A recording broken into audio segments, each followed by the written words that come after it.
started. With the packets that we gave you, there's also a separate packet that has survey evaluations. We all want to make these better, and if you can fill those out as we go through, that would be great. So we can take your feedback and implement it going forward. Yeah, and if on mine, just if you want, just go to number 5. I just love extra. Yeah.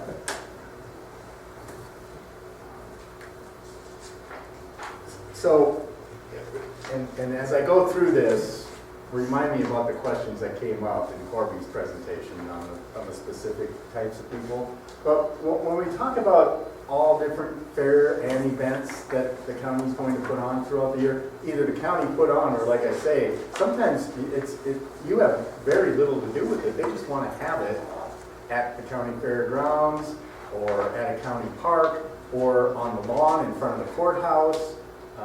And those types of events are just as important. Actually, I think that we end up with more liability with those ones, because the county says, oh sure, yeah, you can. I mean, we had one county that for years and years, these two ladies set up this craft show every single year, and they just had it on the front lawn of the county That would be my courthouse. county, right? I didn't even think about it, but yes, Jamie, it's your county.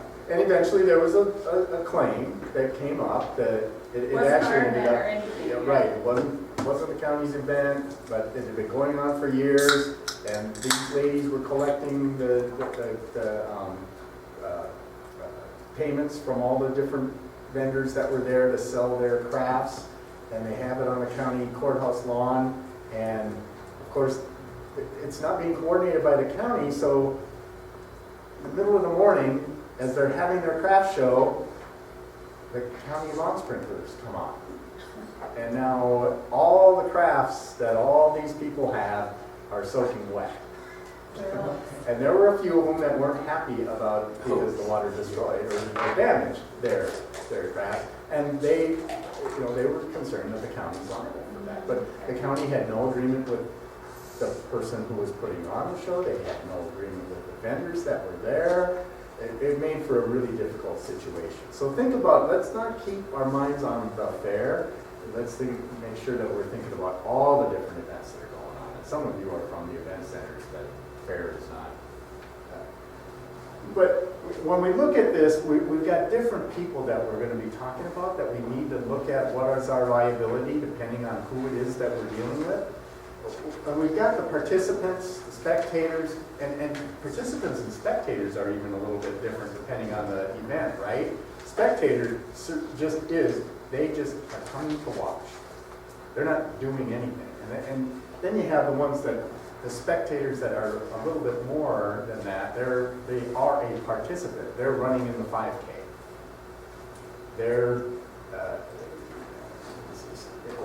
They have their kids in the mutton busting event, right?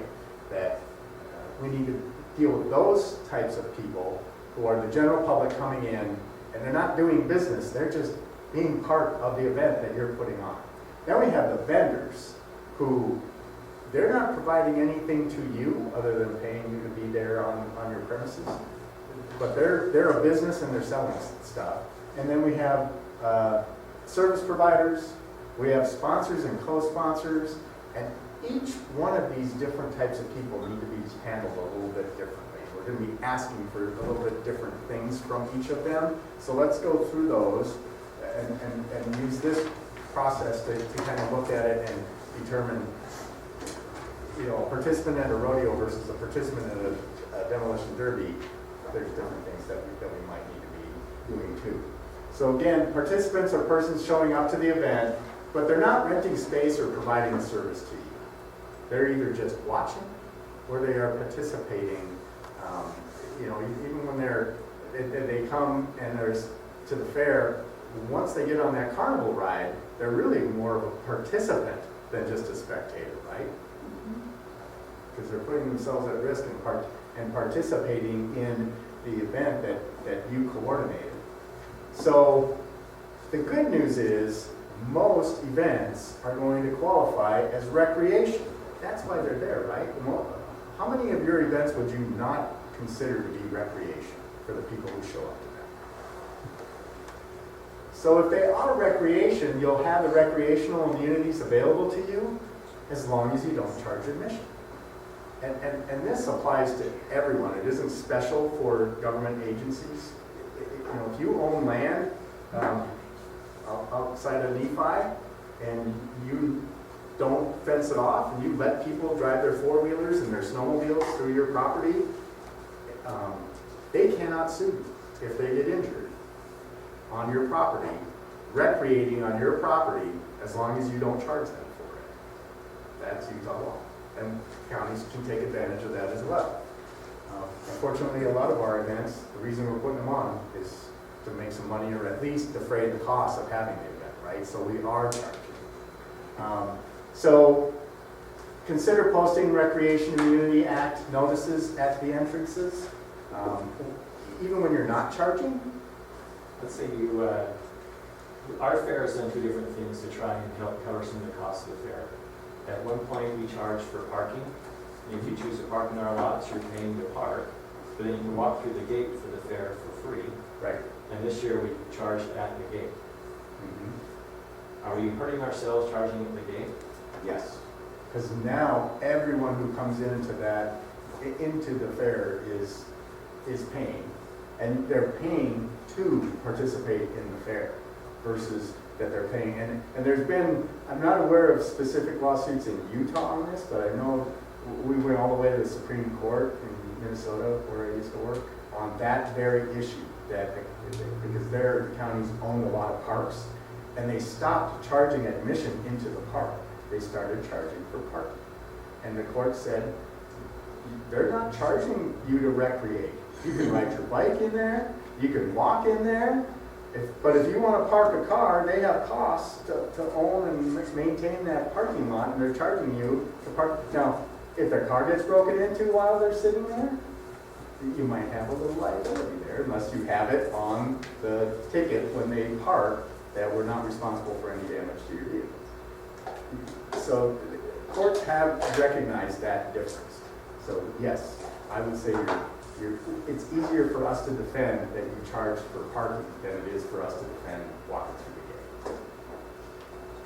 But again, if you do charge, now you don't have the immunity. That doesn't mean you can't have them waive their ability to sue you. So we'll talk about waivers. So again, any of your recreational activities or recreational places, you know, the theater up there in Weaver County, we should probably have a few signs around saying, hey, just to let you know, you can't sue someone when you come onto the property for recreation. Museums, things like that, where you're not charging admission, it doesn't hurt to have that there, so that when they come and say, well, you know, I was injured there, well, we noticed you that if you got injured, the county wasn't going to be liable. Just gives us one more defense to make as we're trying to defend you. And specifically for equine events, so how many of you, does the public come and just use your facilities to ride? Yeah, that's great. Love it. Make sure you have the equine use signs up at those facilities. And whenever I go out to the county fairgrounds, I always look for them. And I've not missed one yet. I was just in Shane a couple weeks ago and went to their facility, and there's the sign, right as people would come into the parking lot and bring their horses into the arena, if they were bringing them into the arena. And there's specific language for the equine events that you have to notify them that equine have there are inherent risks with equine, with horses and other livestock, and more or less you're at your own risk. Do you remember the signs that the Utah Horse Council was selling a few years ago that were supposed to be covering this? Does that sound familiar to you? I don't remember seeing those, no. But again, the statute's pretty clear on what that sign has to say, so just make sure when you have the signs made that you're reviewing the the statute and make sure you get on the sign what it says you need to have to get that immunity. Because that takes away a lot of immunity for participants, people coming, using your facility that aren't providing you any service or anything, they're just using your facility. And when you brought up the dog parks, I've seen more and more counties setting those up, and I know a lot of cities have set up dog parks. I think that's one area that I'm going to chat with the league about, that we should have a dog park immunity, just like we have the equine immunity for the government agency that sets those parks up. I would advise don't ever get a dog park. What's that? I would advise don't ever start whenever you get a dog park. I'm bringing you to the next meeting of the commissioners. Because I don't know if that would, do any of you guys make that decision? Yeah, but it sounds good, right? That the public wants it, and so, what's the harm in having that? There's a lot of that. We just have an online question asking if you can read the specific language for equine events, or is that something you can provide? I can provide that, yes.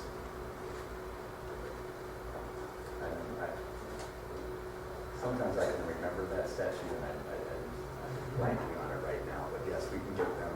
Yeah, I'll take a note of that. All right. So for participants, again, limiting participant liability by using waivers.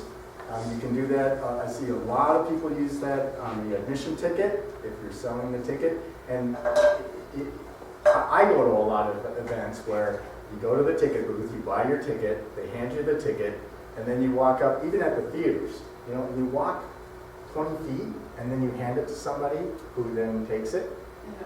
But you had it in your hand for that 20 feet, and on the back of it is all the legal mumbo jumbo that Chris and his people put together that says, hey, you're not suing us if you get hurt. Watch So this if you movie. just snap their hand and send them through, that you can't do that, right? Right. Okay. Yeah. Would you recommend with those to not put in as much legal mumbo jumbo because they got understanding? My thinking is on it, Chris, you write that waiver at a 6th grade reading level. Make it as easy to understand as possible. The courts are going to like that compared to, they already question, it's on the back of the ticket, it's written so small, all of this, and now if it's all legal terms that most of the population wouldn't understand, that makes it more difficult for us. Because again, the waivers are not the silver bullet. That doesn't mean we're out of it. It's just one more piece that helps us defend. That, well, you said that you were okay if you got hurt, that you weren't going to sue us. Why are you here suing us now? Other written agreements, so if you're doing more, again, if you've got participants running the 5K, put it on the admission entry form that, oh, and by the way, you hold the county harmless and you're not going to sue us if you're injured, or if you injure others while you're participating in this event. So any type of written agreement that you have is a better place to have the waiver than on the ticket. But if the ticket's the only thing you've got, that you list.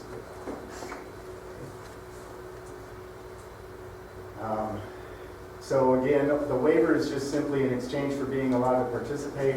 You agree not to sue us for any injuries or damage to the property you sustain related to the event.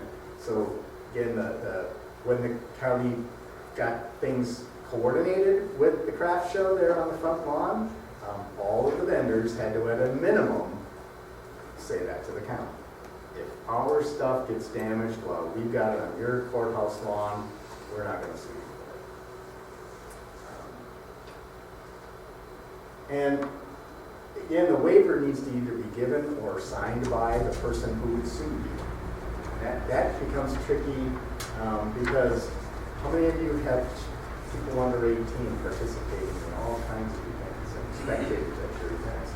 And minors cannot sign a waiver, and no one else can sign on behalf of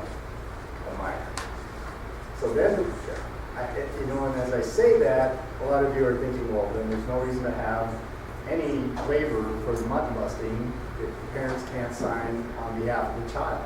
They can't sign on behalf of the child, but they can sign a waiver for themselves.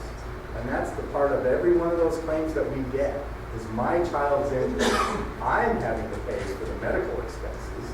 I'm the one that doesn't get to spend time with them. I'm the one that has to deal with, now they've got a learning disability or whatever their claim is going to be.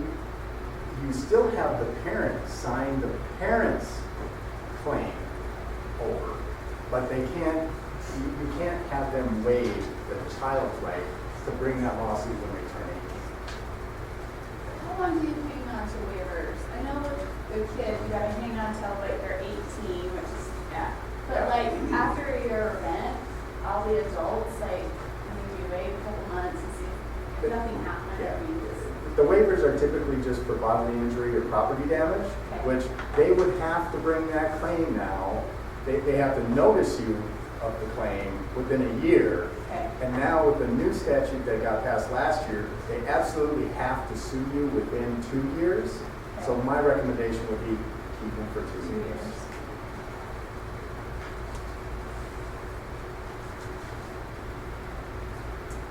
All right.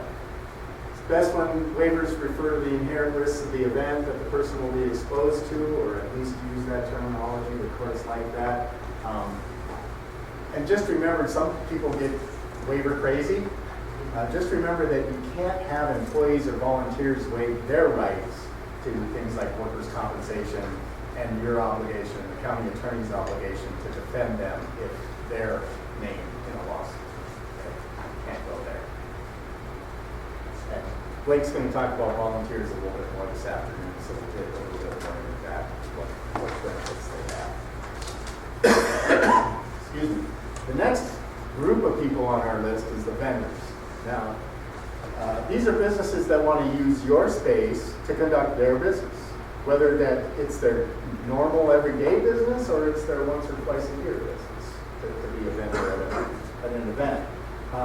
Again, you should have a written space lease agreement with them to trigger that contractual liability that their general liability is already going to provide.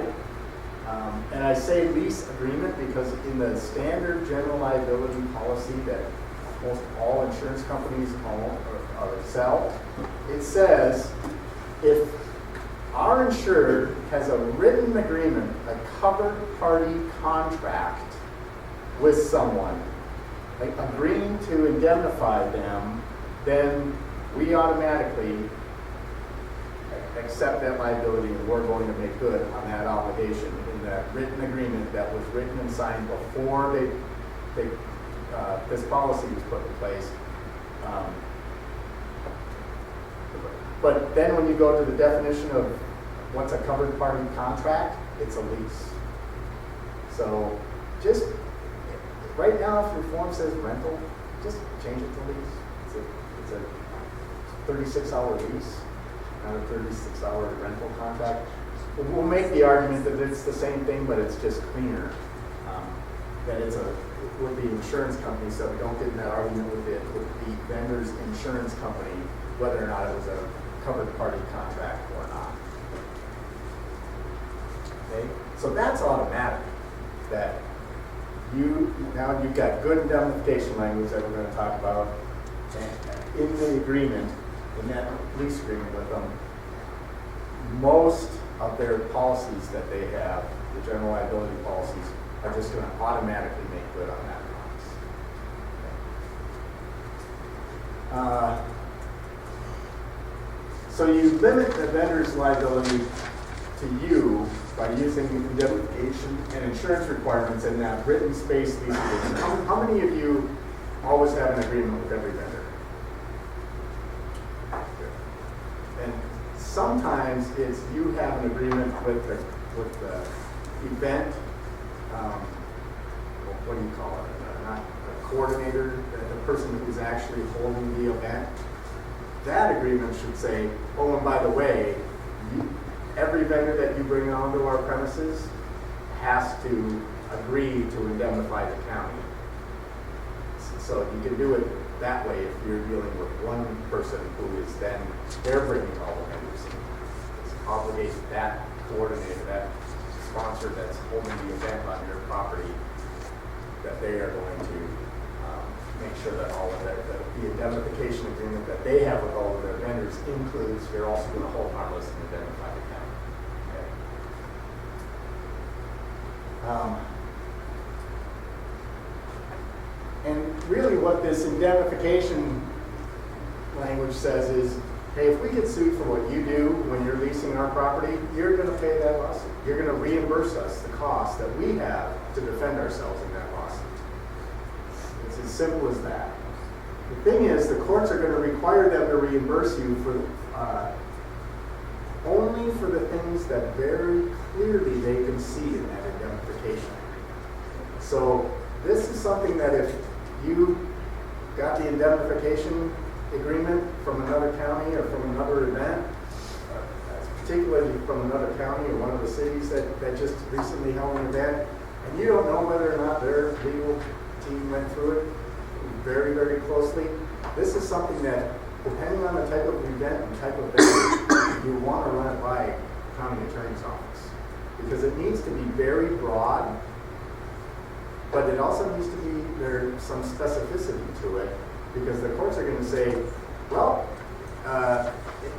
even though you're named additional insured on the policy, the indemnification agreement isn't broad enough to cover the claim that is being filed against you, so this vendor doesn't have to indemnify you for it.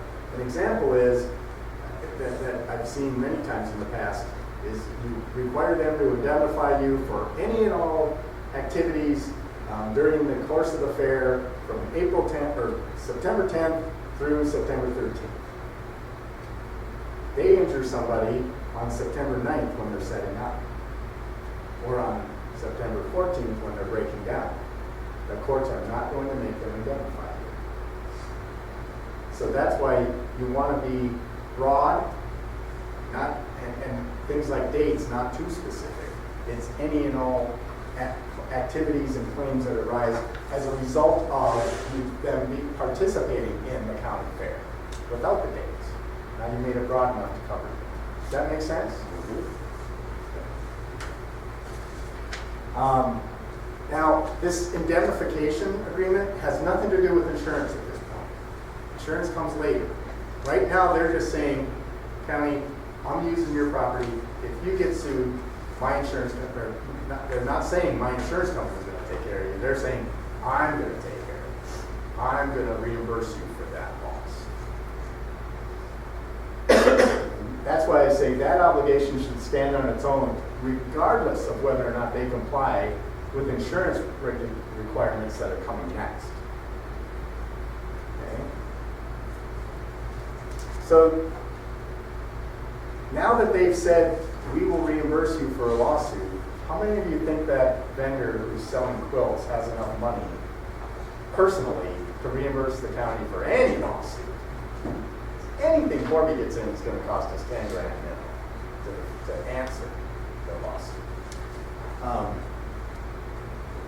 So we want to feel somewhat comfortable that these people can make good on that promise, and that's why we have insurance requirements. That they have a minimum amount of insurance to make good on that promise. The requirements should be based on the level of risk that the vendor's activities has, and I know a lot of you have been to these in the past, and been to my trainings that I do at the Association of Fair and Events, and I've handed out the risk matrix and I know I went up to Weber County when we went through it with all the people in Weber County, that specifies so that you've got a list of all the different types of vendors you might have and activities you might have at an event, and how much insurance they need to have as a result of that. Now the last version of that I put out, I put high limits on everything. Because if you don't want to have any risk, you've got to be asking these people for $10 million policies no matter what they're doing at the fair. And why do I say that? Well, the county, if it's for bodily injury or property damage, the most you can be sued for as the county is $3 million now. because the legislature upped the tort caps last year. So, but you're not the only person that insurance policy has to cover, right? The actual vendor has a lawsuit against them, and their insurance company's probably gonna have to pay more out to get that vendor's claim paid or settled than what they do you as the secondary person whose property it is on. So if it's a really nasty claim, they need to be able to first take care of their insured, the vendor, and pay anything that they've got, and then hopefully have enough left over to pay and reimburse you. Because if they use the limits, settling or paying the judgment against the vendor, there's nothing left on that policy to take care of the county's indemnification. And that's why I say, that's one of the reasons why you want the indemnification agreement to say, whether or not you comply with the insurance requirements, you still owe this obligation to indemnify us. So if you don't buy enough insurance, and you just meet our minimums that we're requiring, and it's not enough, you still have to indemnify us.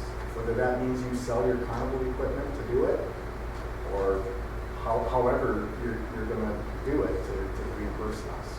And of course, because it's us, we're gonna work with the county on that. I mean, the county's, and that's one of the reasons why asking for higher minimums, you're protecting that vendor from being short on insurance, number one.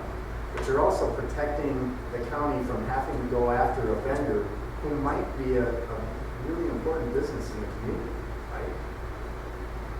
And that gets to be an ugly situation where we're putting a local business out of business because they have to indemnify the county and didn't buy enough insurance to do it. So that's my argument for why you ask them to have higher limits. Now, that is all dependent on your county and your county's appetite for risk. Because I know your commissioners will say, this is a really important event, and so we're willing to take that risk that the vendor won't have enough insurance and that we won't get reimbursed. And that's okay. That's a policy decision for them to make. We're not in the business. Sounds like Tooele has a carrier that's in the business of saying, you will have insurance. Every vendor will have insurance and a lot of it. Our board doesn't let us do that. If you guys decide we're going to have, this vendor is so important to us, we're not even going to ask them to have insurance, okay, we'll pay the claim, we just won't have anybody to recover it from. That's your decision. So you need to be having those discussions with take that event matrix that I've given you and go and sit down with the policymakers and the county attorney and talk about how much risk are we willing to take to fill in the blanks of how much insurance we're going to require as a minimum. That makes sense?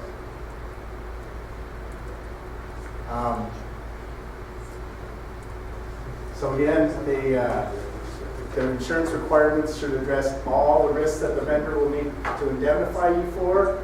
So again, if they are going to bring in a bounce house, make sure that the policy doesn't exclude bounce houses, because that's one of the standard exclusions now to a GL policy is bounce houses and zip lines and Trampolines? trampolines, yes. Bungee cord, thank you. Yes. Lots of that stuff now is just automatically excluded on the standard GL. So if you're saying have a $2 million GL policy and they're bringing in a bounce house or they're having a zip line, you ask them for nothing. It's not going to happen. Davis, a couple of years ago, had a vendor that was bringing in a petting zoo. And so they sent in, Davis was smart enough not to just accept a certificate. They asked for more of the policy to make sure that things were covered. And sure enough, in the policy were exclusions to things like, oh, by the way, if our animals are carrying, or if our petting animals are carrying any diseases and somebody gets the disease because they were carrying it, but we don't cover that. So this is one where happy to answer calls. If you're vendor is doing something out of the ordinary, we have to make sure that the insurance you're asking for of them is going to cover that activity that they're doing. Okay. Lots of people out there want to do extreme events. Facilities aren't their game. Yeah.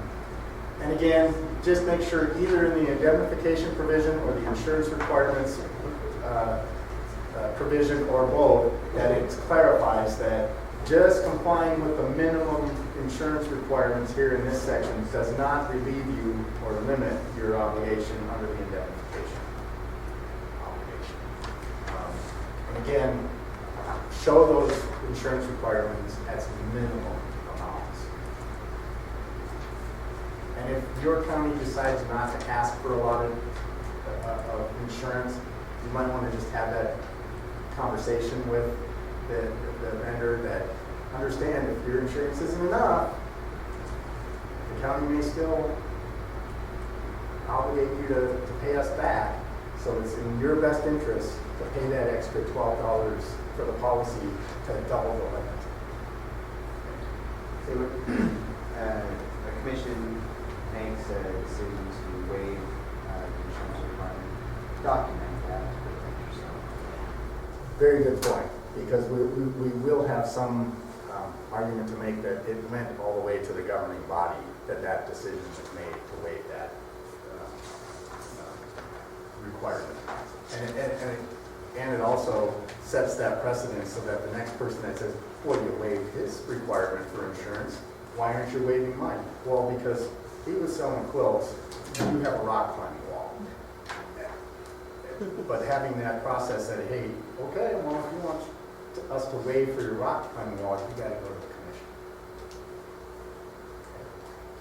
I know that matrix has helped a lot of people with that issue. Why do you ask me for so much? Well, because we base it on how much risk you bring. So you're doing things, you're selling wood chipper and demonstrating it at a fair. Yes, we're gonna ask you for more insurance than the person who's selling coffee mugs and not throwing them at people. Okay, vendor additional insured status. And most of you at some point were told you always get the vendor to name you as an additional insured, right? I know that for years when I was an agent, broker, I always told my insured, you always want to be named additional insured for stuff. But we think about this a little bit differently here at USIP and everywhere right now, because again, the courts have over and over again drilled down the usefulness of additional insured status.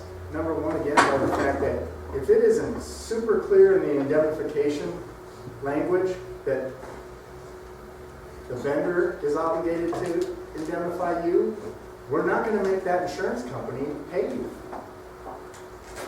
So that limits it significantly. The other thing is, when you're additional insured on that vendor's policy, and now there is a lawsuit that's filed against you because somebody put their hand in the wood chipper when they were demonstrating it, and you get sued as well as the vendor, where do you want that claim to go? Who do you want to defend you? I hope that you say USIP or me, because that's what we do. We do nothing but defend counties. That's not what's going to happen when you have that vendor name you additional insured. That claim's going to their insurance company, Paul's Insurance Company of Des Moines.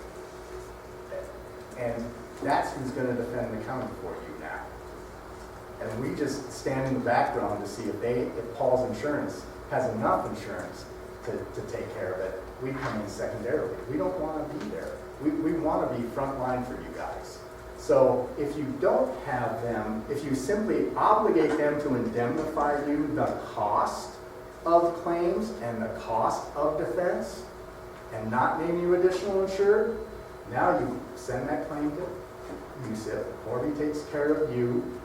And if we have expenses for that claim, we'll have the defense expenses.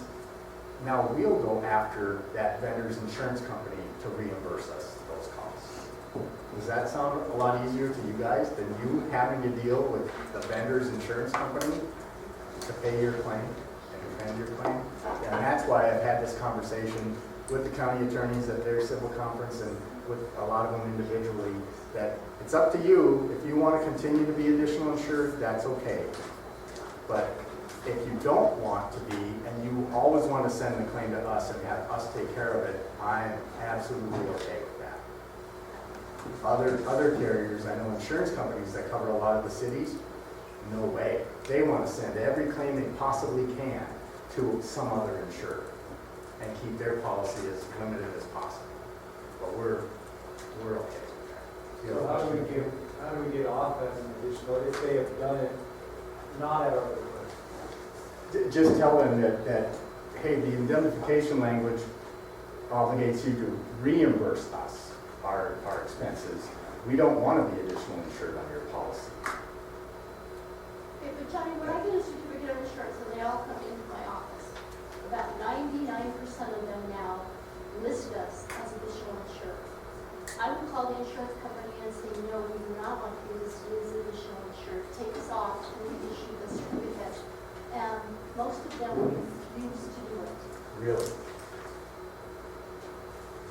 Well, and that's something that we have to work with. If you've gone through that process, we'll still accept the claim and defend you and work with that insurance company. That we're not making use of the additional insured status because we were never asked to be additional insured. But the question to ask them is, well, we want you to cover us through the contractual liability, not the additional insured status. But I would guess that carriers are doing that because they figure that you didn't do a very good job of writing your indemnification language, and now by being additional insured, they have a direct relationship with you. And if the indemnification language wasn't written very well, they can deny your claim as an additional insured. So let's talk to the county attorney about that, because I don't know how they make you a contract party without you asking to be a party to the contract and actually saying, I don't want to be a party to the contract. Or they'll tell me you have to call our insured and have them request that correction and ask us to reissue your COI. Okay. Which they're following the Utah Certificate of Insurance Act, and that's why they're saying that. But a lot of those companies aren't even from Utah. I mean, there's one from Texas that is. Right, but because they issue a policy that is providing coverage in Utah, they still have to follow the Certificate of Insurance Act, which says you can't just put, if you are asking for additional insurance status, you can't just put that on a certificate. The carrier has to amend their policy and put an endorsement on naming you an additional insured in the state of Utah. Other places that don't have that law, the agent just puts you on as additional insured on the certificate, and this happens all the time. And now the claim happens, and the insurance company says, we didn't issue that certificate, the agent did. And we didn't know that you wanted to be additional insured, and we didn't put you on the policy as additional insured, so we're not paying a dime to you. So that's another reason that I'm just not comfortable with you relying on being additional insured. So it's one thing to just take off as a contractual obligation that they have to name you additional insured. And if you're seeing that happening, that they are naming you additional insured anyway, you might want to put in the contract, the county is self-insured and wants to defend their own claims, so you will not name us additional insured. And that's why we will set up, how many of you have used the TULIP policies in the past? I think most of you have. The Tenant User Liability Insurance Program. That's why a couple of years back, we got rid of the overall blanket TULIP program that we had for all of our members to utilize. Part of the reason was, one of the basic reasons that you have a TULIP policy is you're automatically named additional insured if you are the owner of the location that it's being held at, the event's being held at. And when we came to the conclusion with the county attorneys that we don't want that, you don't want to be using a TULIP policy because now you are going to be named additional insured. Now, we'll help you set up a TULIP program if you still want to do that, but what we found when we did the research was you can get the same coverages as a TULIP provides, and some for even riskier events than TULIP would provide by just going online and typing in special event insurance. And it comes up with all types of carriers who do nothing but cover special events. And when we plugged in some events into it, a lot of them will do it cheaper than the TULIP program that you would have put in place. So that's why I know I get that call every now and then. Why don't we have a TULIP anymore? Well, just tell the vendor to go online because they can get it faster, cheaper, better. Most of those now, they can put in their information, click submit. It comes back with here's how much you have to pay. What's your credit card number? They pay on their credit card. Here's your certificate of insurance. Hit print. 20 minutes, they're done. Yeah, I see that on Facebook now for workers' comp. Have you seen that? No, I haven't. I wonder if that's Interesting. Yeah. For a coverage like that where they know that the benefit's always going to be the same, the limits, there's not limits question we used to deal with, that could be sold online very easy.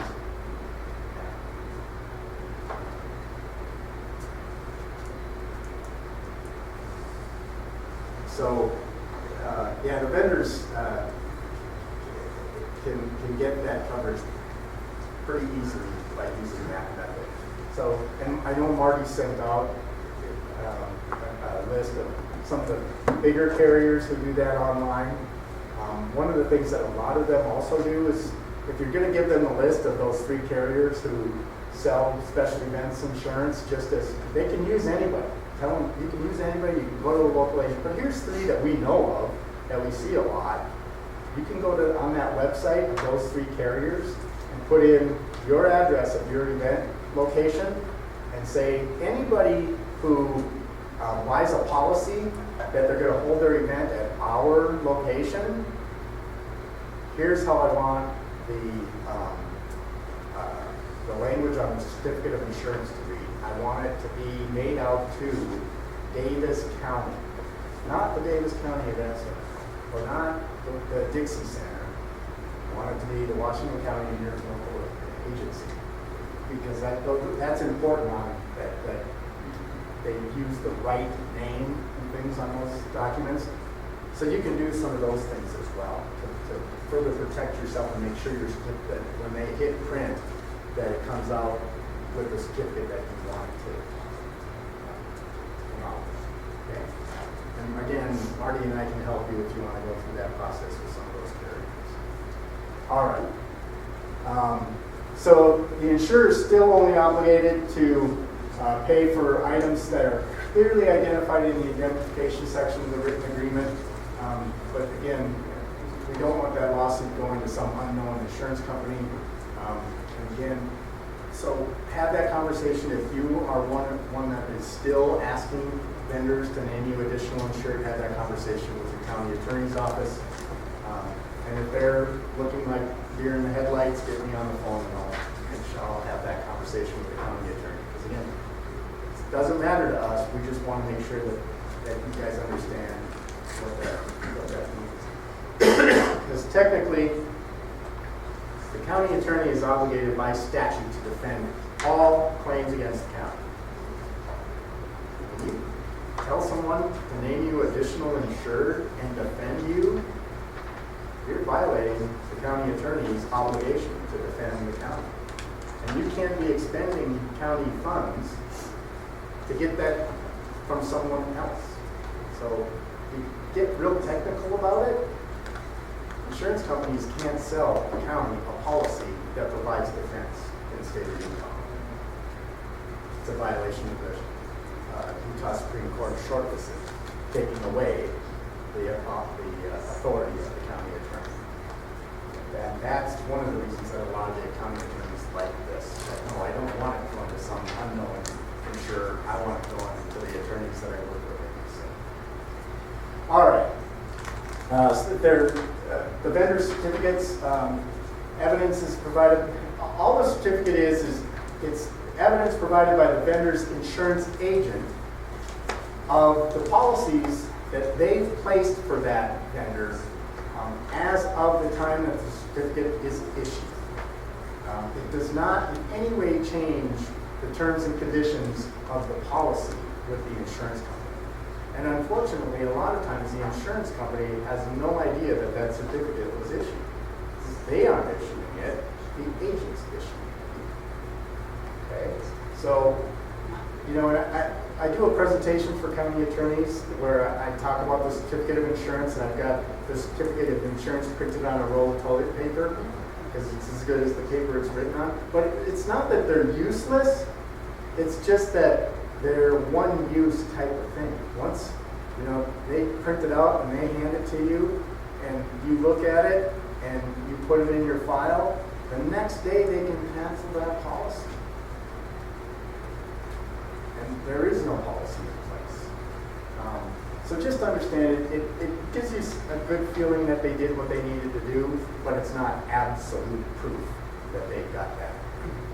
When do you ever worry about the actual insurance company and financial stability of that company? I mean, I don't think about it too often unless I see those red lines on the certificate of insurance. And that's why the certificate, the standard ISO or Accord form certificate has, you're supposed to put in not just the insurance company's name, but their NAIC number. Because what you can do with that NAIC number is you can go plug that in on ambest.com, and it gives you their financial rating, their AM Best rating as an insurance company, and their financial strength rating to know. Because if it is Dave's Insurance of Des Moines, you want to know, does Dave's Insurance of Des Moines, what are they rated? If they're a C-rated carrier, what usefulness is that? But that's one thing I watch for when I see policies come in as who is the carrier. Because there are a lot of odd people who call themselves insurance carriers, and they're really just associations that have a program. And so I go to try and find out. I get them with the shooting, the county-owned shooting centers that a lot of vendors that they work with use this policy out of the NRA, and it shows the NRA as the insurance company. Well, the NRA is an insurance company, but they're using AIG, so I'm comfortable. But that's a good question. But again, I do a whole separate presentation on how to read a certificate of insurance and make sure that they're giving you the things that they need to. We don't have time for that today. But if that's something that you're uncomfortable with, is whether or not you know how to look at that certificate and know that it's what you need, just give me a call and I'll come out and do that training with you and your folks. Make sure you understand that. Again, look for exclusions and limitations to activities that the vendor will conduct, and review the certificate. When you review it, you may need to ask for more than just the certificate to determine that. Like I say, Davis with the petting zoo, once they looked at the certificate, they asked for, I want to see the full policy with all the endorsements. So that's something to have legal staff, when you write up that agreement, that you're going to give us the certificate, and if we ask for it, you're going to give us any and all policies and endorsements if we ask for it. All right. We're going to run through the other types of people that we need to deal with, but it's a lot of the same stuff. So I'm only going to point out the differences from what we just talked about with vendors. So when we're talking about service providers, now we're talking about not just somebody that's on your property doing business. This is somebody you've contracted with that's providing a service to you. And of course, they should be dealt, just because they're a service provider for a special event, there's no reason why you wouldn't treat them differently than any other service provider of the county. Shouldn't be. The janitorial service at the courthouse, if you use an outside service, or anyone else. So bidding contracts, things of that sort should be similar to how you treat other service providers within the county. In this situation, these service providers, when they bid or make a proposal to you, they're holding themselves out as an expert in the type of services that they're going to provide. So if they're an expert in that and they're providing the services, they should take responsibility for you getting sued for the way that they did their business and provided you that service. That makes sense, right? But every now and then, I see service providers trying to have the county indemnify the service provider, name the service provider as an additional insured. So just watch for that. That makes no sense whatsoever. Again, you limit the service provider's liability the same way we did the vendors with indemnification and insurance requirements in the service contract. Indemnification language is very similar. If we get sued for the service you provide, you're going to reimburse us.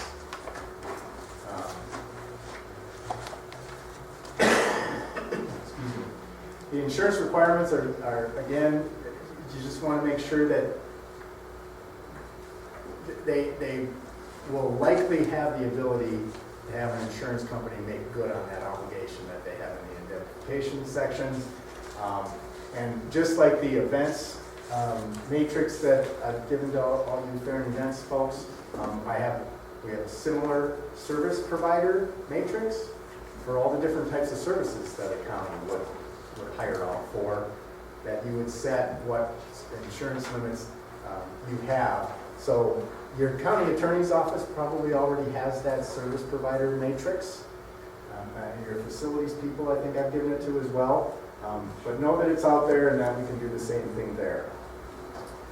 So the guys that are hauling in the Porta Johns, you've got it set in your matrix of how much insurance they're going to have to provide if they want to get the business.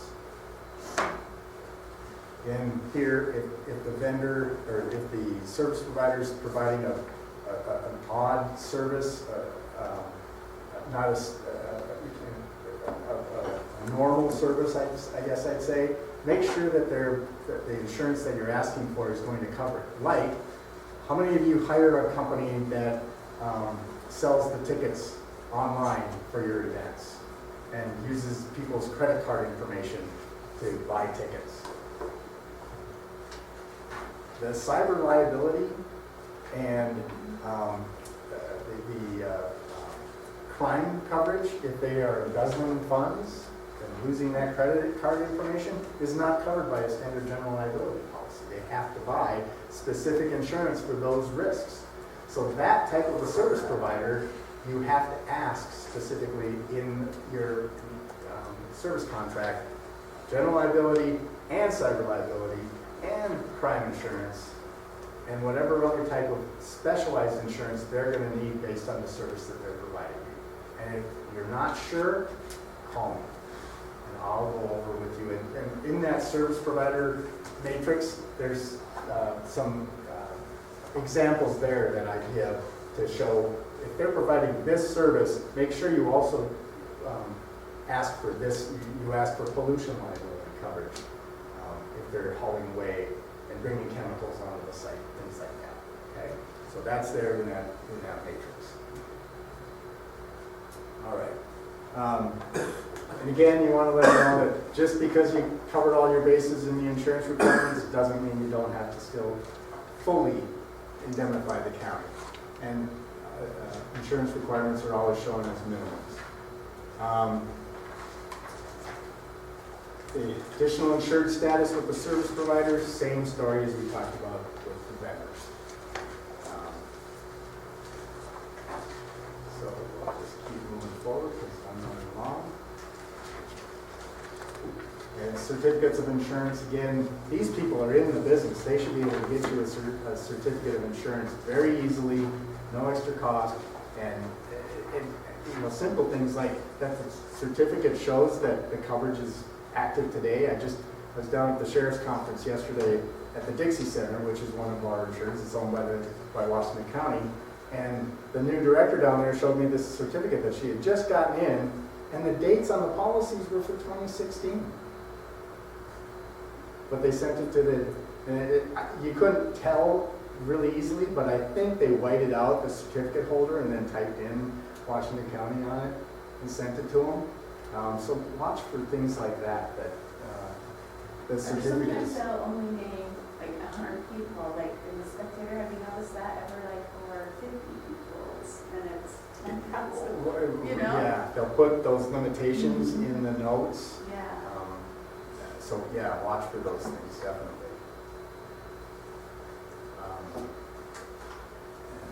Looking for exclusions and things like that. So again, it may be as simple as saying that the general liability can't exclude, or you have to have endorsed certain coverages onto it. All right, so now let's talk about sponsors and co-sponsors, because these are the odd ones. I'm never sure when the county calls and says, hey, we're doing this event and we've got this sponsor that is involved too. It's like, okay, what does that mean? What does a sponsor mean? Chris, do you have a set definition of what a sponsor is for an event? I don't get a set definition, but I know we deal with them all the time. Right. So when you're dealing with people that you're calling sponsors, you really need to look at what are they doing? Usually just contributing money, right? I mean, If that's what it is, if they're just simply giving you money yeah. and you're going to let them have their banner on the wall, like I say here, you probably then you don't need to ask for indemnification and insurance requirements if that's strictly all they're doing. But Corby just talked about that sponsor, right? That then they show up with coffee cups to give out. And they start throwing them at the crowd. See, maybe the county didn't think to have them have insurance, and now they've got no insurance to back up. And the county doesn't even have an indemnification agreement with that. So just really know what those sponsors are going to do. If it's just simply they're getting money and we're putting their name in the agenda and we're letting them put up a sign, okay. Anything beyond that, now you really got to think about, so do we at least need to have an indemnification agreement? Do we need something in mind? Or, and you could put it right on the sponsorship agreement. Yes, we'll accept your money, and we'll put up your sign. Oh, and by the way, you're going to indemnify us for any claim that comes. Okay. If you're not going to ask for the full agreement with indemnification and contract requirements, at least you may want to ask them for a waiver, so that, hey, thanks for your money, we'll put your name in, but understand if you get sued or some harm comes to your company because you sponsored our event, you're going to hold us harmless for that. You're not suing us because you were a sponsor of the event. Are they suing sponsors? Because I have had a credit union say they can't sponsor anything rodeo, derby related. It has to be something very low key type, low risk, I should say. But I can't remember anything that they have. So they have policies, some sponsors have policies on Yeah. that. Like Corby said, a lot of plaintiffs' attorneys, they're going to find anybody who touched it. Yeah. And try and bring a lawsuit against them. So that's why a waiver with the sponsor might not be a bad idea. They see that Smith and Edwards was a big sponsor of the rodeo. Now Smith and Edwards getting sued. They may be coming to the county saying, hey guys, when I gave you $5,000 for the rodeo, I didn't expect to have to defend the lawsuit. You're paying for this. So by having a waiver of some sort, when they sponsor, will help you. All right. Absolutely, if the sponsor's coordinating any activities or doing anything at the fair, then they should be treated as a service, as a vendor or a service provider, not just a sponsor. Now, sometimes this is the real odd call I get is, oh, the county's sponsoring this event. Send me. What do you mean the county's sponsoring this? well, you know, we're gonna market it and tell people about it. That's our piece of it.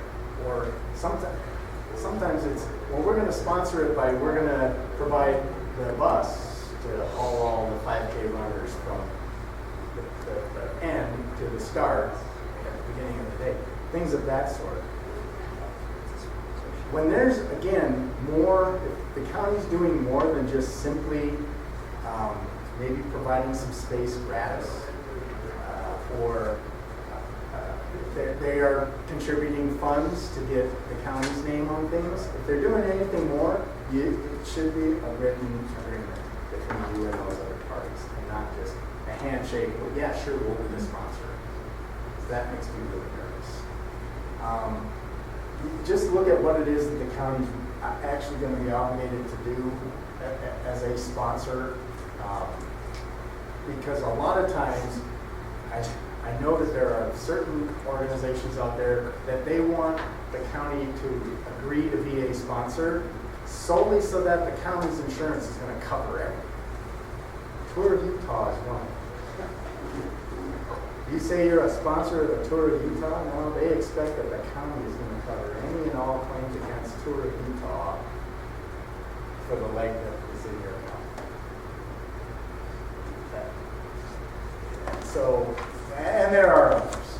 So just don't let, oh yeah, we're going to be a sponsor of this, just go by without thinking about what we need to be doing from a liability standpoint.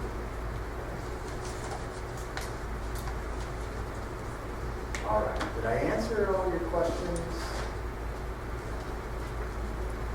Oh, that's a lot. This is best practices stuff.